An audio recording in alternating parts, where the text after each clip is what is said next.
బాగా చదువుతున్నావమ్మా? బాగా చదువుతున్నానమ్మా. అమ్మా మజ్జిగ. ఏంటమ్మా ఆయన అడుగుతా ఉన్నారు, ఆయన రాడు పెట్టడు, ఎందుకు ఆయన అడగడం దండగా మీరు? అంటే ఆయన ఏ పండక్కి రాడానే? అదేంటమ్మా నువ్వు నా మీద కోపడుతున్నావు? అదేంటి, కనీసం నువ్వైనా గట్టిగా చెప్పాలి కదా. ఏంటి మా అమ్మనా? నువ్వు నోరు మూస్తుందిలే గాని మీ నాన్నగారు మాట్లాడతారు, నువ్వు మాట్లాడకు. చాలే మజ్జిగ తాగిబ్బు. ఏంటి అల్లుడు గారు, పోయిన సంవత్సరం పండక్కి ఎలాగూ రాలేదు, ఈ సంవత్సరం పండక్కి తీసుకెళ్దామని వచ్చాం. సారీ మావయ్య, నేను వర్క్లో చాలా బిజీగా ఉన్నాను, అమ్మాయిని తీసుకువెళ్ళండి. అదేంటయ్యా అలా అంటే ఎలాగా, మాకు పన్నులు లేవా ఏంటి? మా అమ్మాయిని నిన్ను తీసుకెళ్దామనే కదా వచ్చింది.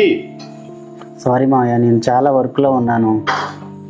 నాకు తెలుసు నాన్న ఆయన ఎక్కడికి రారని, నా బతుకు ఇంతే, మీరు వెళ్ళండి. సరే మావయ్య వస్తాను, ఒక్క నిమిషం.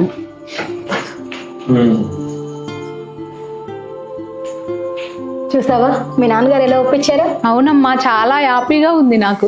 హే అమ్మమ్మ, మన ఊరు వెళ్తున్నా. సరే బంగారు తల్లి.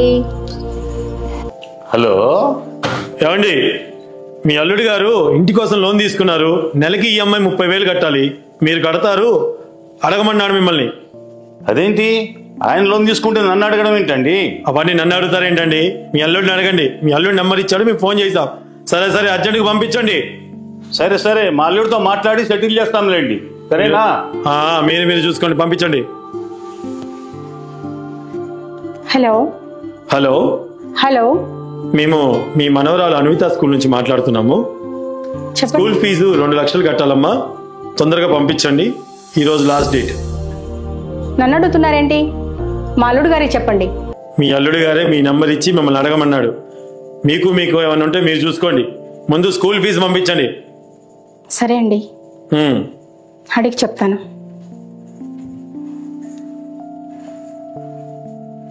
హలో హలో, గోల్డ్ లోన్ 40,000 కట్టాలమ్మా, త్వరగా పంపించండి. నన్ను అడుగుతున్నారేంటి? మీ ఆయన నిన్నే అడగమన్నాడమ్మా. నన్ను అడగమన్నారా? అవును. మా ఆయన వచ్చాక చెప్తాలేండి. త్వరగా పంపించండి. మామయ్య గారు బయలుదేరదామా? ఏంటి బయలుదేరేది? ఈ హౌసింగ్ లోన్ ఈఎంఐ కట్టలేదంట, ఇది నన్ను కట్టమని చెప్పావట ఏంటి? అదేంటి అల్లుడు గారు, మనవరాలు ఫీజు కట్టమని నాకు కాల్ చేశారేంటి? గోల్డ్ లోన్ కట్టమని నాకు ఫోన్ చేశారేంటి? మరి ఎవరు కట్టాలి? ఎవరు కడతారు? ఆడవాళ్ళు కడతారా? ఇంటికి మగాడివి నువ్వు కట్టాలి కదా. కాదా, మీ అందరూ నా వాళ్ళే కదా, కడితే ఏమైంది? ఎలా కడతామయ్యా? నేను చేసిన అప్పులన్నీ మేము కట్టుకుంటూ కూర్చుంటావా? మా బాధ్యతలు మాకు ఉండవా? ఇదేం సోద్యం, స్కూల్ ఫీజు కట్టమని నాకు కాల్ చేయటం ఏంటి? టైం ఫీజు కట్టాలని మీకు తెలీదా? నన్ను ఈఎంఐ కట్టమంటే నేను ఎక్కడ తెచ్చి కట్టానండి? ఇవన్నీ మీరు కట్టలేనప్పుడు పండక్కి నన్ను బలవంతంగా తీసుకెళ్లే హక్కు మీకు ఎక్కడి నుంచి వచ్చింది? అంటే అల్లుడిగా నిన్ను పండక్కి రమ్మన్నందుకు ఈఎంఐలన్నీ కట్టుకుంటూ కూర్చోవాలా? అంతేగా మామయ్య గారు. ఏంటండి అల్లుడు గారు, ఈ దేశంలో ఉద్యోగం మీరే చేస్తున్నారా, ఇంకెవరైనా చేస్తున్నారా? పండక్కి రమ్మని పిలిచినందుకు ఎప్పుడు పోలేంటి? దేవుడా, ఇన్ని అప్పులు చేశారా? నా పరువంతా పోయింది. అవును అల్లుడు గారు, మా అమ్మాయికి ఇలాంటి పరిస్థితి తీసుకొచ్చావేంటి? సరే నేను ఒకటి చెబుతాను వినండి. నేను డబుల్ బెడ్రూమ్ ఇల్లు కొందాం అనుకున్నా మామయ్య, మీ అమ్మాయి ఏముందో అడగండి. డబుల్ బెడ్రూమ్ లో నేను ఉండడం ఏంటి? విల్లా కొంటే విల్లు ఉంటుంది. అదే మామయ్య, హౌస్ లోను. ఏదో నాకు తగ్గట్టు పాపని చిన్న స్కూల్లో చదివిద్దాం అనుకున్నా, అందుకు మీ అమ్మాయి ఏముందో అడగండి అత్తయ్య. నా ఫ్రెండ్ పిల్లలు చదివే స్కూల్లో చదివిద్దామని అన్నాను. నేను చదివిద్దామన్న స్కూల్ ఫీజు ఇంత అత్తయ్య, మీ అమ్మాయి చెప్పిన స్కూల్లో చదివితే ఇంత ఫీజు అత్తయ్య. అదే మీకు వచ్చిన ఫోన్ కాల్. ప్రమోషన్ వచ్చింది కదా అని ఏదో చిన్న చేంజ్ చేపిద్దామని అనుకుంటే మీ అమ్మాయి ఏం తీసుకొచ్చిందో అడగండి అత్తయ్య. అందులో ఏముంది? నక్లీస్, హారం, చౌలో తీసుకున్నా. అదే గోల్డ్ లోన్. ఏంటి నిర్మల, మీ ఆయన చెప్పేది నిజమేనా? మీ అమ్మ కూడా నీలాగే చేసుంటే మీ నాన్న అప్పుల పాలయ్యేవాడు. పులిని చూసి నక్క వాత పెట్టుకున్నట్టు ఎదుటి వాళ్ళు ఎలా ఉన్నారో వెంటనే వాళ్ళలాగా ఉండాలనుకోవటం చాలా తప్పమ్మా. అలా చేస్తే సంసారాలు నిలబడవు. ఇంతకాలం తప్పంతా మా అల్లుడిదే అనుకున్నాను, కానీ మా పెంపకం తప్పని ఇప్పుడు తెలుసుకున్నానమ్మా. సారీ డాడీ, మీరు పేరెంట్స్ మీటింగ్కి రాకపోతే నా మీద ఇష్టం లేదనుకున్నాను. I'm so sorry daddy. నువ్వు నాకు సారీ చెప్పడం ఏంటి తల్లి, నువ్వు నా బంగారు తల్లివి. ఏమండి, ఇదంతా నా వల్లే జరిగిందండి, మిమ్మల్ని అర్థం చేసుకోలేకపోయానండి, నన్ను క్షమించండి. లే నిర్మల, మన ఇద్దరి మధ్య ఇవన్నీ ఎందుకు? నా కూతురు క్షమాపణ అడగడంలో తప్పే లేదయ్యా, నా కూతురు చేసింది తప్పే.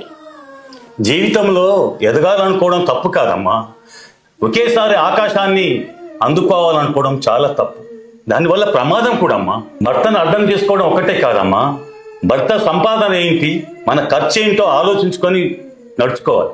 కూర్చొని తింటే కొండలైనా కరిగిపోతాను సామెత ఊరికే రాలేదమ్మా. పెద్ద చదువు చదువుకున్నావు, ఏదో ఒక ఉద్యోగం చేసుకుని సాఫీగా ఉండొచ్చు కదా. చూడమ్మా నిర్మల, ఆశ అనేది ప్రతి మనిషికి సహజంగా ఉండాల్సిందే. అది మనిషి ఎదుగుదలకు తోడ్పడే విధంగా ఉండాలి కానీ వేరే విధంగా ఉండకూడదమ్మా. నీ సంసారాన్ని చక్కగా సర్దిద్దుకో తల్లి, జాగ్రత్తగా ఉండండి. అదేంటమ్మా, మా తల్లిదండ్రులు అయ్యుండి అల్లుడు గారికి సపోర్ట్ చేస్తున్నారు అనుకుంటున్నావా? అల్లుడు గారు కూడా ఒక తల్లి కన్న బిడ్డే కదమ్మా. తప్పును తప్పు అని చెప్పినప్పుడే నిజమైన తల్లిదండ్రులు అనిపించుకుంటావమ్మా. పండక్కి నా మనవరాల్ని ముందే తీసుకెళ్తాను, మీరు వీలు చూసుకొని రండమ్మా. అల్లుడు గారు, మీరు పండక్కి రాకపోయినా మేమే వస్తాం. మనమంతా ఎక్కడ కలిస్తే అక్కడే పండగ, అప్పుడే పండగ. ఏమంటావు? అలాగేనండి. మనసును కదిలించే కథలు ఇవి కేవలం కల్పిత కథలు మాత్రమే. మా ఫేస్బుక్ పేజీని, ఇన్స్టా పేజీని ఫాలో అవ్వండి. నమస్కారం.